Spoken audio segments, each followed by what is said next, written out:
Hallelujah hallelujah. मसीह यीशु में आप सबकी सलामती हो। खुदावंद आपको बरकत दे। इसी तरह मेरे अजीज़ों, खुदा का शुक्र करते हैं कि उसने ये कीमती मौका बख्शा ताकि फिर हाज़िर हूँ, खुदा के कलाम को ला सकूं। और उस मज़मून को, नए मज़मून को आज हम देखेंगे कि खुदा ने जो हमें एक नया मज़मून दिया है रहनुमाई के लिए, ताकि इस कलाम को आप सुने और इस पर अमल करें, आपकी ज़िंदगियां नजात पा सके, शिफा पा सकें। क्योंकि मेरे अजीज़ों, कलाम है जो हमें सेचता है, संवारता है, और कलाम ही है जो हमारी ज़िंदगियों में बदलाव लेके आ सकता है। और खुदा का कलाम जो हम जब उस पर अमल करते हैं तो हमारी ज़िंदगियां बदलती हैं, हमारी ज़िंदगियों में खुदा का जलाल ज़ाहिर होता है। तो इसी तरह मेरे अजीज़ों, आज हम देखेंगे, जो हमारा टॉपिक है, जो मज़मून है, वो ये है कि ज़िंदा खुदा के बेटे कहलाएंगे। तो मेरे अजीज़ों, आज हम देखेंगे कि हम किस तरह ज़िंदा खुदा के बेटे कहलाएंगे और किन लोगों के लिए किस तरह ये कहा गया है। इसमें हम देखेंगे रोमियो 9 बाब और उसकी 25 और 26 आयत पर हम गौर करेंगे, ताकि हम सीखें, खुदा के कलाम से बरकत पा सकें। जो मेरी उम्मत ना थी उसे अपनी उम्मत कहूँगा, और जो मेरी प्यारी ना थी उसे प्यारी कहूँगा। और ऐसा होगा कि जिस जगह उनसे ये कहा गया था कि तुम मेरी उम्मत नहीं हो, उसी जगह वो जिंदा खुदा के बेटे कहलाएंगे। खुदा के पाक कलाम के पढ़े सुने जाने पर खुदावंद की बरकत हो। मेरे अजीजों, यहाँ पे हम इस बात को सीखते हैं कि पौलुस रसूल रोमियो की कलीसिया को जब खत लिखता है तो खत के दौरान ही वो इस बात को बताता है, और होशिया नबी का यहाँ पे हवाला दे के होशिया नबी की जो पेशन गोई थी उसे यहाँ पे वो कोट करके बताता है और कहता है कि जो मेरी उम्मत ना थी उसे अपनी उम्मत कहूँगा।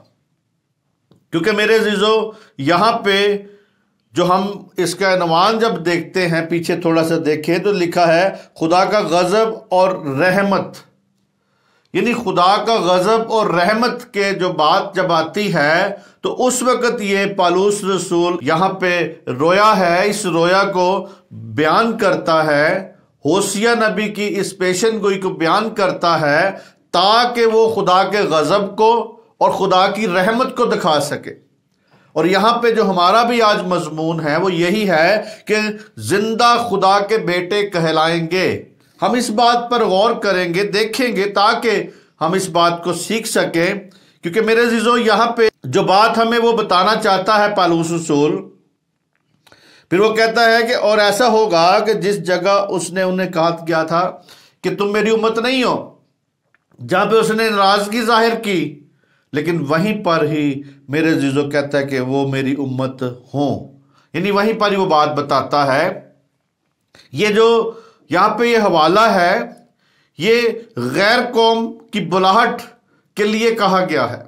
गैर कौम की बुलाहट के लिए यहूदियों को हैरत ज़दा नहीं होना चाहिए था, क्योंकि वो इस बात को सीखते थे कि हमारा खुदा है, हम ही खुदा के लोग हैं। वो इस बात को बताना चाहते थे कि हमारा खुदा है, हम चुनी हुई कौम है। दूसरी जो कौमें हैं ना मख्तून हैं, हम मख्तून हैं, हम चुने हुए लोग हैं। तो यहाँ पे मेरे जीजो, जब मसीहत में लोग आए, शुरू में जब उन्होंने मसीह को कबूल किया, तो यहाँ पे उनका भी जिक्र बताया गया है और कहा गया है कि वो उन्हें बताया जा रहा था कि वो हैरत ज़दा ना हो। इस बात की सबूत में पौलुस रसूल होशिया नबी का जो आयत यहाँ पे कोड करता है, 2 आयतों के बारे में बताता है। तो मेरे अजीजों, होशिया नबी की किताब में भी वो वहां पे हमें गौर करेंगे, देखेंगे कि वहां पे क्या लिखा है। होशिया जो है 2 बाब, उसकी 22 और 23 आयत पर हम गौर करेंगे कि वहां पे क्या लिखा है, ताकि हम अच्छी तरह इस बात को समझ सके, हमारी जिंदगियां बाबरकत हो सके। और जमीन अनाज और मैं और तेल की सुनेगी, तेल की सुनेगी और वो की सुनेंगे, और मैं उसको उस सरजमीन में अपने लिए बोऊंगा और लोहरामा पर रहम करूंगा और लोहीमी से कहूंगा तुम मेरे लोग हो। और वो कहेंगे आए खुदा, आए हमारे खुदा। मेरे अज़ीज़ों, यहाँ पे वो इन्हें बताता है और कहता है कि जो मेरी उम्मत ना थी उसे अपनी उम्मत कहूँगा, और जो मेरी प्यारी ना थी उसे अपनी प्यारी कहूँगा, और मैं उसको सरजमीन यानी वो सरजमीन दूंगा जहाँ पे वो अनाज मैं तेल देगा। और कहता है कि हमारी ज़रूरतें पूरी उनको वो पूरा करेगा, उनको कहेगा। और इसी तरह वो ज़मीन को पुकारेंगे कि हमें फलदार बना दे, यानी फलदार बना। और ज़मीन ज़मीन पर मेरे ज़रूरत के मुताबिक बारिश के लिए आसमान को पुकारेगी, ज़मीन भी जो है वो पुकारेगी ताकि फल पैदा कर सके। और आसमान यहोवा को पुकारेगा कि वो मुझे ज़रूरी पानी से भर दे, ज़रूरत के मुताबिक पानी से भर दे। यानी अजीम वो है, अजीमो अल मोहीब अल सबाब है। इल्तमास के जवाब में वो आसमान को नमी से भर देगा, आसमान उसको ज़मीन पर बरसाएगा, यानी उस पानी को बरसाएगा। उसके नतीजे में ज़मीन अनाज देगी, मैं देगी, पैदा करेगी। इस्राएल के पास सब कुछ अफराद से होगा, अफराद से दिया जाएगा, और आसमान और ज़मीन मोहब्बत की जंजीरों से बंध जाएगी। यानी आसमान और ज़मीन का यहाँ पे हवाला दिया गया है, उसे भी मोहब्बत की जंजीरों से बांधा जाएगा। तब खुदा इस्राएल पर रहम करेगा और कहेगा कि मेरे लोग हैं, ये मेरे लोग हैं। और इस्राएल मानेगा कि वो हमारा खुदा है, यानी वो फिर कहेगा हाँ हमारा खुदा है। क्योंकि मेरे अज़ीज़ों, अगर पूरे इस्राएली मसीह यीशु को कबूल कर लेते तो आज गैर कौमों के लिए मौका ना होता। उन लोगों के लिए जो खुदा को नहीं मानते, जो खुदा के वजूद को, खुदा के मौजज़ात को, खुदा के जो करिश्मे हैं, उसके जो मौजज़ात हैं, उन्हें नहीं मानते। तो मेरे अज़ीज़ों, यहाँ पे खुदा उन लोगों को भी अपनी उम्मत बनाना चाहता है। उन लोगों की बुलाहट यहाँ पे नजर आती है। होशिया नबी से जो कलाम हुआ था वो यहाँ पे बताया जा रहा है। और इसी तरह कहता है तो लोहामा पर रहम करूंगा और लोहमी से कहूंगा कि तुम मेरे लोग हो। और वो कहेंगे आए हमारे खुदा, यानी वो कहेंगे आए हमारे खुदा। असल में होशिया नबी ये अल्फाज है कि वो गैर कौमों के लिए नहीं बल्कि इसराइलियों के लिए कह रहा था। वो इसराइलियों को बीच में वो नबूवत जो थी वो कब पूरी होनी थी, कब बताया गया था, यहाँ पे यही बात बताई गई है कि वो इसराइलियों की तरफ इशारा कर रहा है। कौमों के लिए नहीं बल्कि इसराइलियों की कर रहा था। लेकिन पालूस रसूल उसको गैर कौमों के साथ कर रहा था कि पालूस रसूल पे गैर कौमों के बारे में कह रहा है, वही वाली आयत। और इसी तरह ये उस वक्त उसकी तरफ इशारा है जब इसराइली खुदा की उम्मत की हसीयत से बहाल और प्यारा होगा, यानी दोबारा से बहाल होगा, दोबारा से प्यारा होगा। लेकिन यहाँ रोमियो के जो खत में पालूस रसूल इसका इतलाक गैर कौम से करता है, गैर कौम की बुलाहट से करता है। लेकिन होशिया नबी जो था वो इसराइली कौम के लिए बात कर रहा है यहाँ पे। लेकिन मेरे अजीजों, आज हमें इस बात को सीखना है कि पालूस रसूल को खुदा ने जो रूल कुद्दस के वसीला से बताया गया, उसने वहां पे भी इस बात को कोड किया, बताया। और वो गैर कौमों की बुलाहट की बात करता है यहाँ पे। और पालूस रसूल को ऐसी जबरदस्त तब्दीली करने का क्या हक था, यानी उसको क्या हक था ये ऐसी बड़ी तब्दीली करने का। क्योंकि मेरे जब खुदा बात करता है तो फिर हम इंसान क्या चीज है। हमारी कोई वक़्त नहीं है जब खुदा हमें इस्तेमाल करे और हमें कहे कि ये कलाम बोलो, क्योंकि कहता है कि जब तुम्हें सदर अदालत के सामने लेके जाया जाएगा मेरे नाम की खातर, तो तुम्हें ये कोई सोचने की जरूरत नहीं पड़ेगी कि तुमने यहां पे क्या जवाब देना है। मैं उसी वक्त ही तुम्हें जो कहूंगा वो तुम्हें बोलना पड़ेगा, वो तुम बोलोगे। यानी वो जो जवाब वहां पे देना मैं तुम्हें जवाब दूंगा वो तुम बोलोगे उसी वक्त। और इसी तरह मेरे अजीजों, हम कलाम में भी यह बात सीखते हैं कि बोलने वाले हम नहीं होते बल्कि खुदा का रूह होता है। आज भी जो मेरे अजीजों हमने इस बात को सीख रहे हैं, इस टॉपिक को जो रखा गया है कि जिंदा खुदा के बेटे कहलाएंगे। मुर्दा खुदा के तो बहुत से लोग बेटे बेटियां बन रहे हैं, मुर्दा खुदा जिसमें वजूद नहीं है, जिसमें ताकत नहीं है। लेकिन मेरे अजीजों यहां पे हम इस बात को सीखते हैं कि जिंदा खुदा के बेटे बेटियां कहलाएंगे। यहां पे मेरे अजीजों जवाब यह है कि पहले मौके पर ये अल्फाज रूल कुद्दस के तहरीक और इल्हाम से लिखे गए हैं। जो भी पौलुस रसूल ने बात लिखी, जो भी उनको खत लिखे गए, वो रूल कुद्दस की तहरीक और इल्हाम से लिखे गए हैं। इस बात को यकीन में लेके आए, जब आपको भी रूल कुद्दस का तजर्बा होगा, जब आपको भी रूल कुद्दस मिलेगा, तो खुदा आपके वसीले से भी इल्हाम देगा, आपको इल्हामी तौर पे तहरीक देगा ताकि आप भी काम करें उसके रूल कुद्दस के वसीला से। और इसी तरह रूल कुद्दस को पूरा मेरे जो हक है कि उनकी नए सिरे से तशकीर कर सके, नए सिरे से तशरीह कर सके। आज भी जो आयतें आप देखते पुराने अहदनामे की, वो कई बार हमें पाक रूह सिखाता है इसका क्या मतलब है। वो रूल कुद्दस के वसीला से खुदा बाप जो है अपने पाक रूह के वसीला से हमें बताता है, सिखाता है, नए सिरे से तशरीह करवाता है ताकि आज के ईमानदार भी इस बात को सीख सके।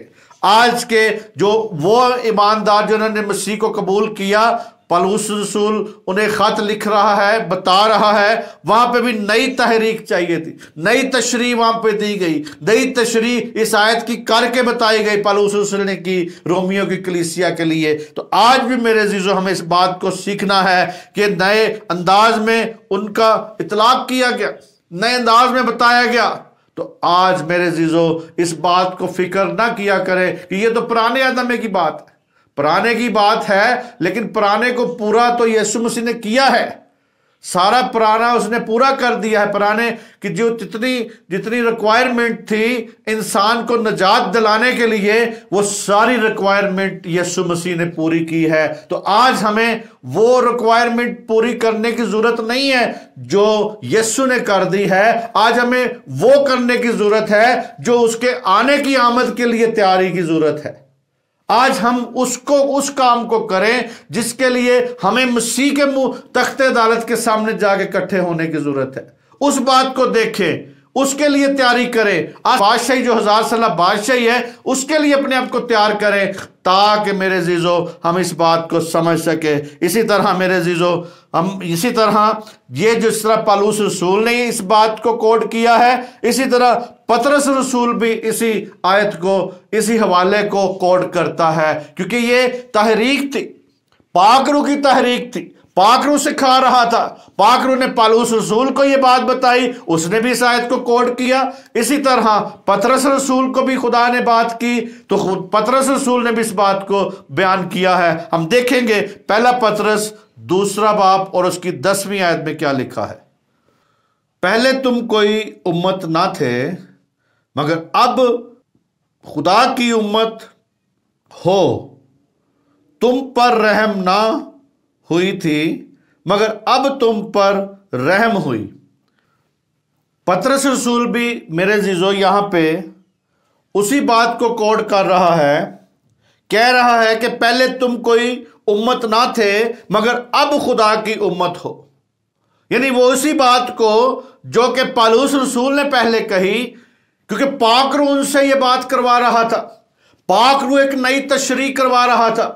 पाक रूह उस बात को, होसिया नबी की उस बात को यहां पे वो पूरा करवा रहा था, क्योंकि मेरे अजीजों वो वहां पे जो होसिया कह रहा था वो बनी इस्राइल के लिए कह रहा था, लेकिन यहां पे पौलुस रसूल की मार्फत और हमें यहाँ पे पतरस रसूल की मार्फत भी यह बात बताई गई है, क्या कहते हैं कि अब खुदा की उम्मत हो, तुम पर रहम ना हुई थी मगर अब तुम पर रहम हुई है, अब तुम पर रहम हो गया है। तो मेरे अजीजो यहां पे भी वो वही बात को कर रहा है, वही बात को बता रहा है, उस जो कि होशिया नबी की किताब का हवाला यहां पे देता है, क्योंकि मेरे अजीजो वो उसकी जो पेशन गोई थी यहां पे जाके पूरी भी हो रही है, वहां पे भी पूरी हुई और यहां पे भी पूरी हो रही है, आज भी वो पूरी हो रही है। आज भी वो गैर कौमों की बुलाहट है, आज भी गैर कौमों को कहता है कि आओ मेरे लोग बन जाओ, पहले तुम कोई उम्मत ना थे।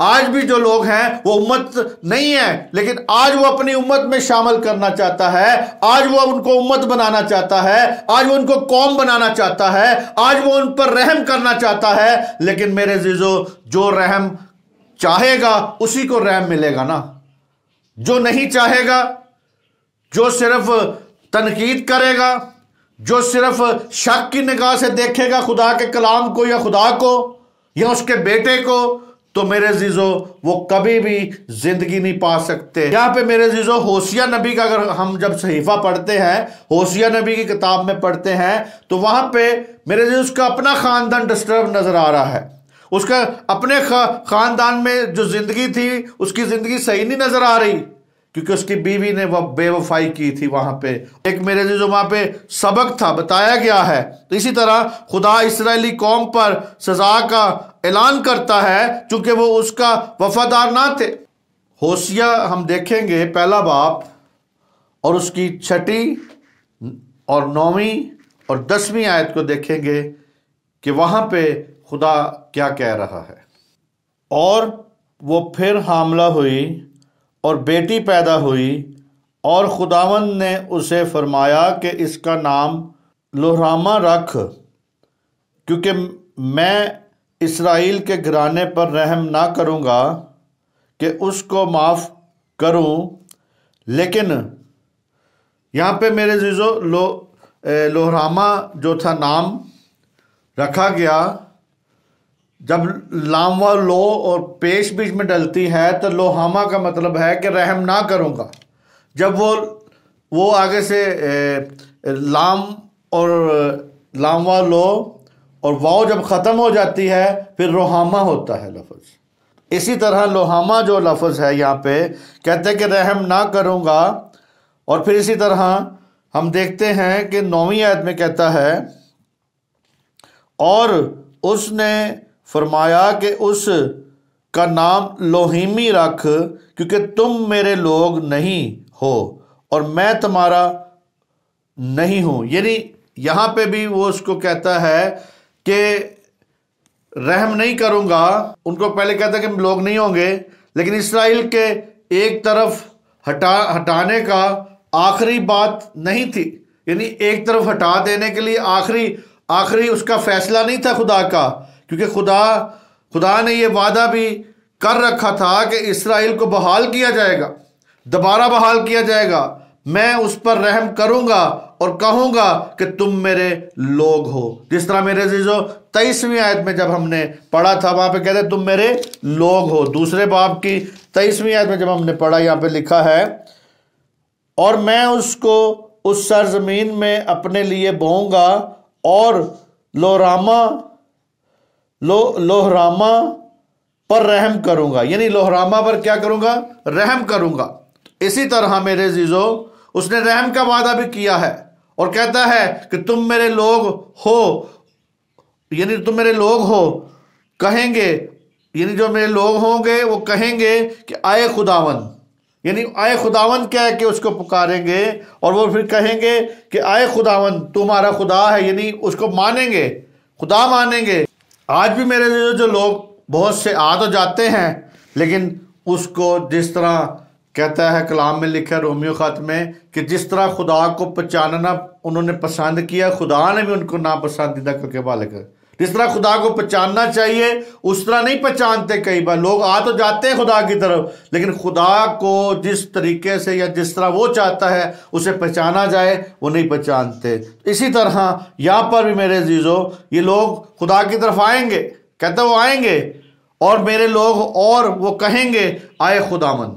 इसी तरह पतरस रसूल ने भी मेरे अजीजों इस बात का बयान किया है। उसके खत में भी हमें इस बात की नजर आता है कि उसने भी होशिया का जो हवाला दिया, क्योंकि वो खुद नहीं था कर रहा है, खुदा का पाक रूह था जो इस बता रहा था, खुदा का पाक रूह जो उससे सिखा रहा था। इसी तरह उस जिन लोगों को ये खत लिखा था उनमें मेरे जो बाज लोग जो थे यहूदियों में से आए हुए थे, इस्राएली कौम का हिस्सा थे, इस्राएली कौम में से कलीसिया में दाखिल हुए थे, मसीह को कबूल करके वो कलीसिया में शामिल हुए थे। इसी तरह लेकिन अब वो कलीसिया के मेंबर थे, मसीह पर ईमान लाने के बायस वो खुदा के लोग बन गए हुए थे, खुदा के लोग उनको बनाया गया। लेकिन वो किस तरह हुए? मसीह पर ईमान लाने से, यीशु मसीह पर ईमान लाने से वो खुदा के लोग बन गए थे। आज भी मेरे जब हम मसीह पर ईमान लेके आएंगे, मसीह पर ईमान जिन लोगों ने अभी तक मसीह को कबूल नहीं किया, जब वो मसीह पर ईमान लेके आएंगे तो वो मेरे अजीजों खुदा के लोग बन जाएंगे, वो खुदा के लोग खास बन जाएंगे और खुदा के बेटे बेटियां कहलाएंगे। वाले यहूदी अभी तक अलग थे, यानी जो ईमान ले आए हुए थे यहूदी, वो भी अपने को अलग थलग समझते थे, क्योंकि मेरे अजीजों वो समझते थे हम मख्तून है, ये ना मख्तून है। वो अभी तक उनकी ये सोच थी कि मख्तून और ना मख्तून की, क्योंकि जब हम मसीह में आ जाते हैं तो मेरे अजीजों उसमें ना कोई यहूदी रहता है, ना कोई यूनानी रहता है, ना कोई गैर कौम रहता है, ना हमारी ज़ातें यहाँ पे काम करती हैं, क्योंकि हमारी ज़ातें सारी डिज़ोल्व हो जाती, ख़त्म हो जाती, हमारी कोई अपनी ज़ात नहीं फिर रहती। फिर मसीह की ज़ात हम में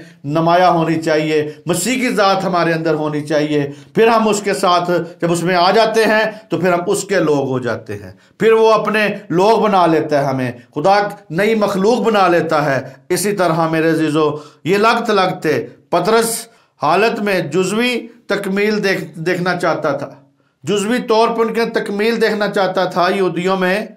इसी तरह हम 23वीं आयत फिर देखते हैं, यहाँ पे क्या लिखा है, होशिया 2 बाब की 23 आयत में लिखा है, और मैं उसको उस सरजमीन में अपने लिए बोऊंगा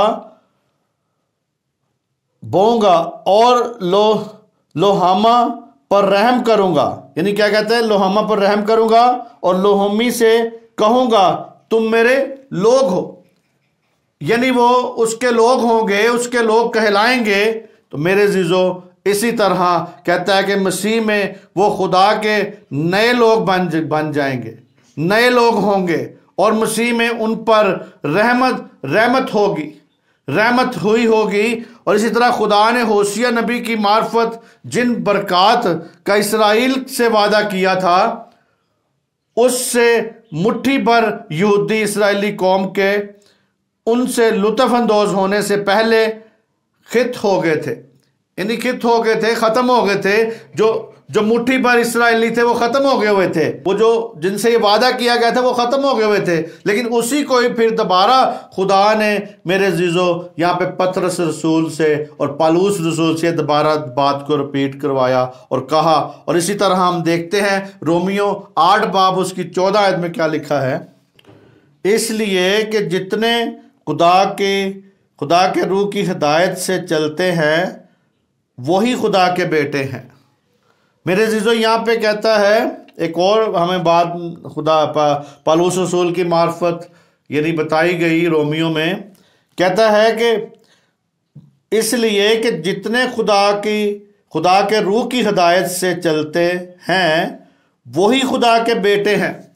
आज भी मेरे अजीजों इस बात को सीखें कि उसी जगह वो जिंदा खुदा के बेटे कहलाएंगे, यानी कहते हैं कि वो जिंदा खुदा के बेटे कहलाएंगे। लेकिन किस तरह?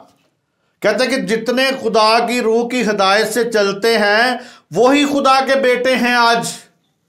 आज मेरे अजीजों हम सिर्फ लेबल नहीं लगवा सकते कि मैं खुदा का बेटा हूं, हम खुदा के ले पालक बेटे हैं। लेकिन मेरे अजीजों आज खुदा की रूह की हिदायत आपके साथ होनी चाहिए। रूह की हिदायत मांगे उससे और कहें क्या खुदा तू अपने रूह की हिदायत हमें दे। खुदा की रूह की हिदायत से चलेंगे। वो पौलुस रसूल इस बात का इशारा नहीं कर रहा कि नामवार मसीहों की जिंदगी में खुदा की हिदायत और रहनुमाई नुमाया और शानदार वाकया रूनुमा होते हैं। मेरे अजीजों, वो इस बात को कहता है कि नामवार मसीह जो है उनकी ज़िंदगी में, मेरे अजीजों, उनकी ज़िंदगी में खुदा की हिदायत और रहनुमाई की नमाया और शानदार वाकयात रूनुमा होते हैं, बल्कि जो बात वो कह रहा है वो खुदा के सच्चे फर्जंदों पे सादक होती है। ये बात जो सच्चे सादक है खुदा के, जो सच्चे खुदा के साथ हैं, इसी तरह मेरे अजीजों कि वो खुदा के रूह की हिदायत से चलते हैं। आज मेरे अजीजों, आप देखें, आप अपनी अपनी जिंदगी पे गौर करें कि मैं खुदा के रूह की हिदायत से चल रहा हूं। खुदा की रूह की हिदायत मुझे दी जाती है।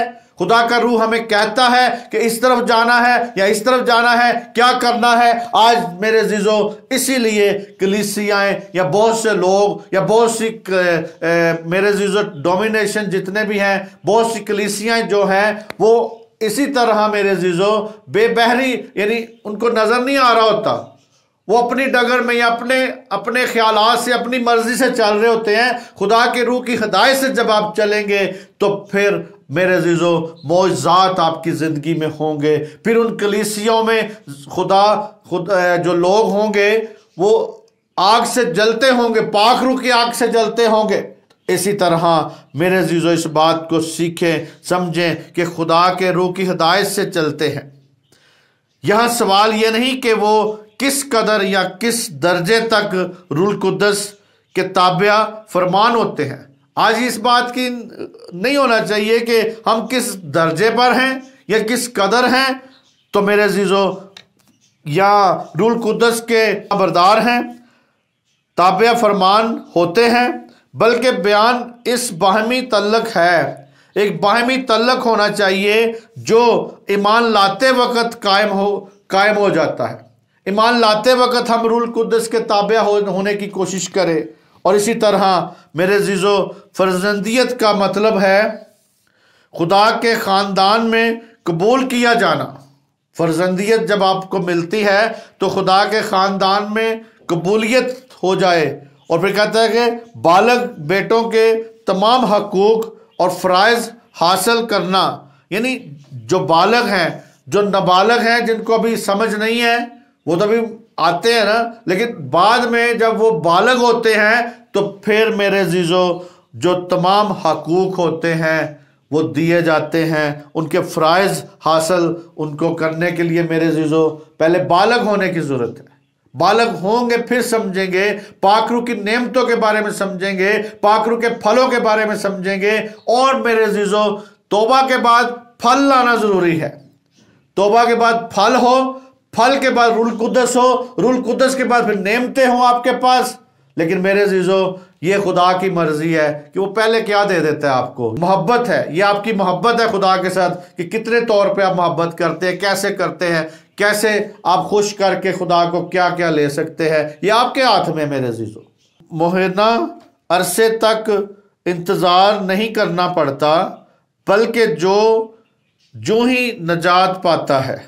यानी ये नहीं है कि जी अभी आपने मसीह को कबूल कर लिया है, मसीहत में आ गए हैं, तो आपको कुछ देर इंतज़ार करना पड़ेगा, फिर जाके नजात मिलेगी। नजात मेरे अजीजों, आप जो ही आप मसीह को कबूल करते हैं उसी दिन से मिल जाती है। लेकिन नजात का प्रोसीजर जो है वो चलता रहता है। वो आपको जैसे जैसे मेरे अजीजों एक पौधा बढ़ता है, पहले उसकी कॉम्पल निकलती है, फिर कॉम्पलें, फिर टहनियाँ, फिर पत्ते, फिर फल। इसी तरह जिस तरह मेरे अजीजों एक दरख्त की नशोनुमा होती है, इसी तरह मेरे अजीजों आपकी भी नशोनुमा होगी। क्योंकि मसीह यीशु कहता है कि मैं दरख्त हूँ, मैं अंगूर का हकीकी दरख्त हूँ, तुम मेरी डालियाँ हो। जब आप उसके साथ जुड़ जाते हैं तो फिर आप आगे आपकी कॉम्पलें निकलनी शुरू होती हैं, फिर आप आगे फूल देना शुरू करते हैं, फिर आप फल देना शुरू करते हैं, फिर आपकी नशोनुमा बढ़ती है। फिर नजर आता है कि ये जो फल है ये मसीह की तरफ से फल है। तो मेरे अजीजों, ऐसा नहीं होता कि हमारा फल कुछ और नजर आ रहा हो, हम कहते कुछ और हो। हम कहते अब हम मसीह के कहते हैं, लेकिन मसीह का हमारे अंदर कोई फल नजर ही ना आता हो। इसी तरह मेरे अजीजों में जरूरी है इस बात को सीखना कि हमारे अंदर जो फल है वो मसीह का नज़र आना चाहिए, रूहानी फल, पाक रूह की तहरीक से फल होना चाहिए। इसी तरह मेरे अजीज़ों, किसी महीना अरसे तक इंतज़ार करने की ज़रूरत नहीं पड़ेगी, बल्कि उसी वक्त ही आपको निजात मिल जाएगी। उसको ये सब कुछ मिल जाता है और इस बात का इतलाक सारे ईमानदारों पर होता है, सारे ईमानदारों पे। उसमें कोई मर्द हो, उसमें कोई औरत हो, उसमें कोई लड़की हो, उसमें कोई लड़का हो, उसमें मेरे अजीज़ों कोई ये इम्तियाज़ नहीं है कि कोई मर्द हो, औरत हो, जो भी हो, लेकिन सबको मेरे अजीज़ों वो उसी वक्त ही निजात दे देता है जब उसको कबूल करते हैं, जब आप उसकी तरफ आ जाते हैं। इसी तरह हम देखते हैं मत्ती 16 बाब और उसकी 15 और 16 आयत में क्या लिखा है। उसने उनसे कहा, मगर तुम मुझे क्या कहते हो? शमौन पतरस ने जवाब में कहा, तू जिंदा खुदा का बेटा मसीह है। मेरे अजीज़ों, यहाँ पे खुदावंद यीशु मसीह उनके ख्यालात और उनके दिल की जो बातें हैं वो पूछ रहा था। यहाँ पे उनसे पूछा गया और मेरे जो शमौन से पूछा गया, उनसे कहा कि तुम सारे जितने हो तुम मुझे क्या समझते हो? और कहता है उसी जगह वो जिंदा खुदा के बेटे कहलाएंगे। यानी मेरे अजीज़ों, वो खुद भी खुदा के बेटे कहलाते हैं और यहाँ पे इकरार भी हमारे मुंह से होना चाहिए कि हम उसे यीशु मसीह को खुदा का बेटा मानते हैं।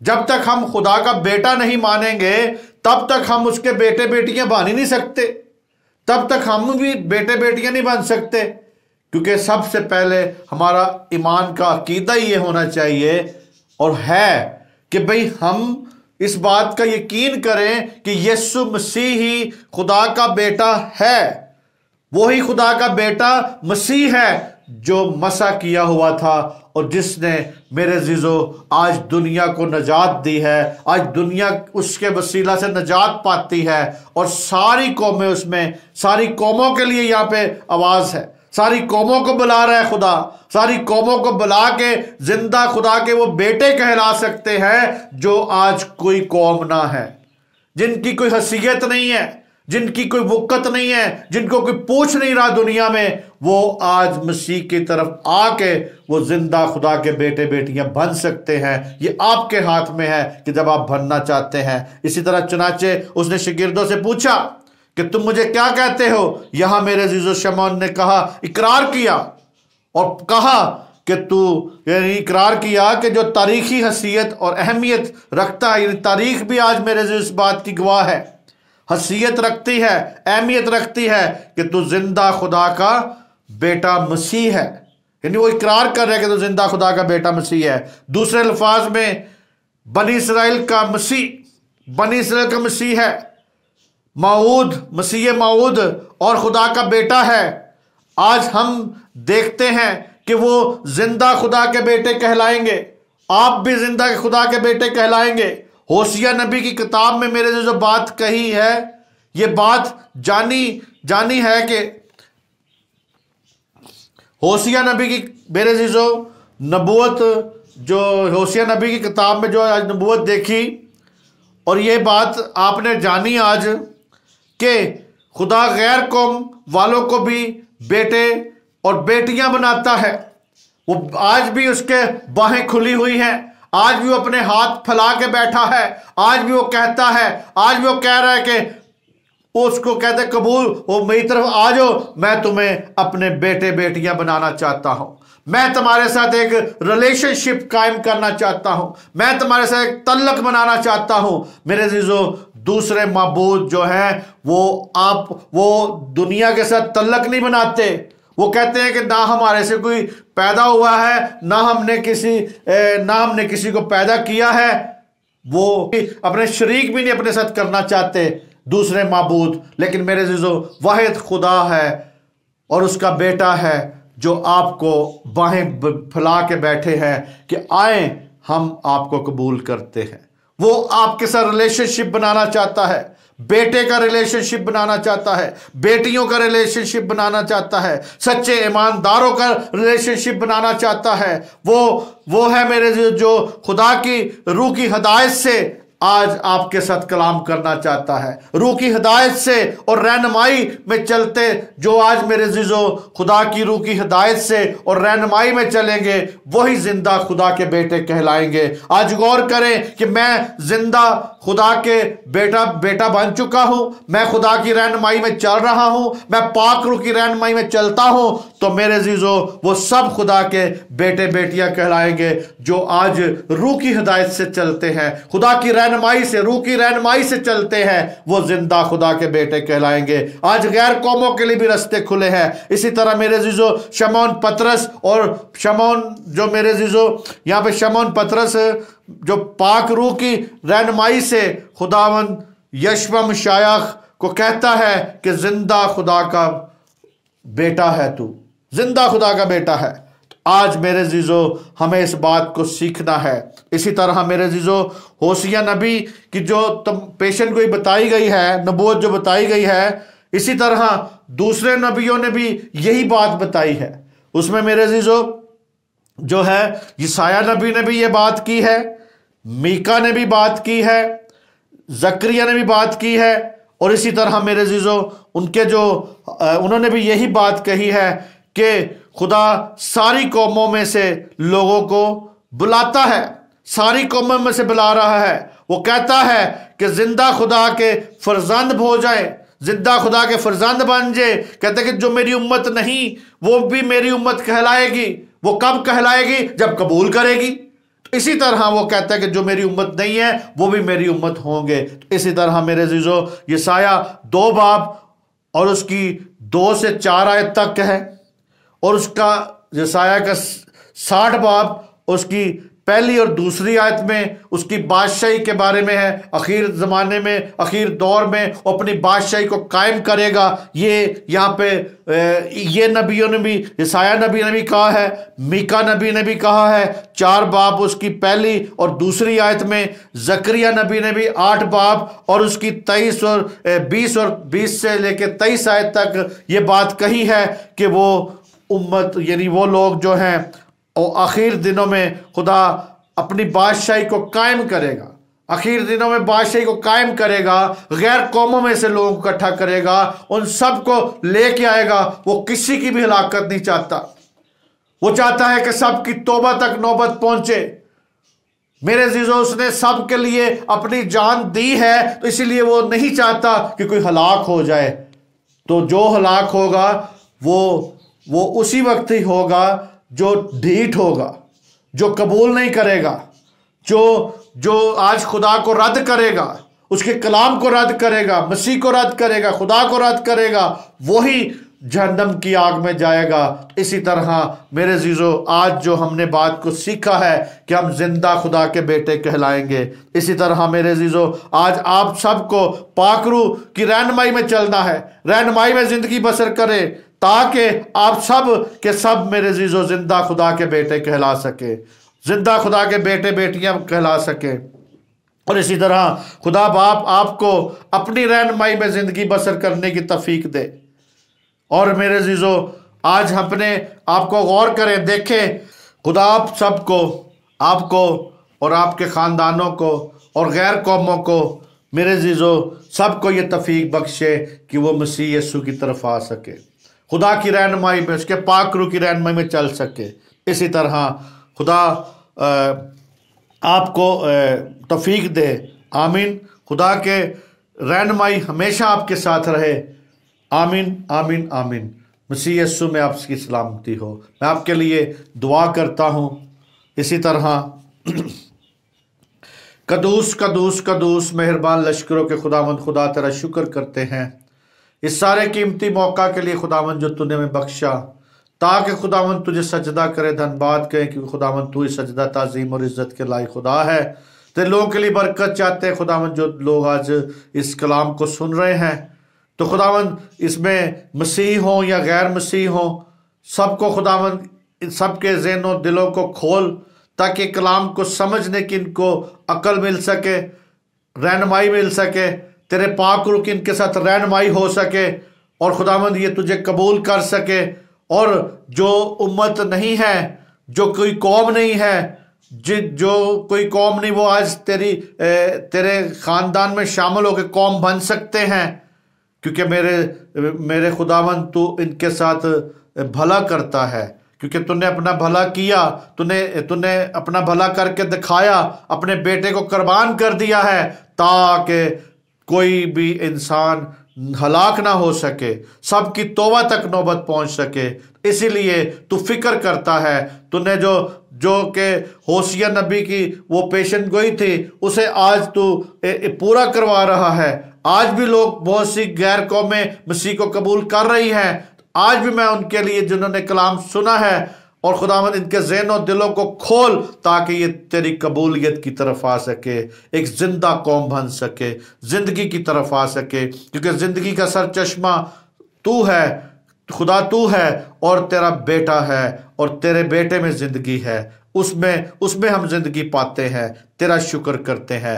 एक एक के साथ बड़ी बरकत दे खुदा बाप। इसी तरह इस कलाम को समझने की इनको तौफीक दे, इनको अमल करने की तौफीक दे, अपने पाक रूह की रहनुमाई में चलने की तौफीक दे खुदावंद, क्योंकि जो रहनुमाई में चलेगा वही खुदा के बेटे कहलाएंगे। बड़ी बरकत दे खुदा बाप। आपके बेटे यीशु मसीह के नाम से मांगते हैं, आमीन। मसीह यीशु में आपकी सलामती हो। खुदावंद आपको बरकत दे। इसी तरह नए टॉपिक के साथ हाजिर होऊंगा। खुदावंद आपको बरकत दे। आपकी सलामती हो। आमीन आमीन।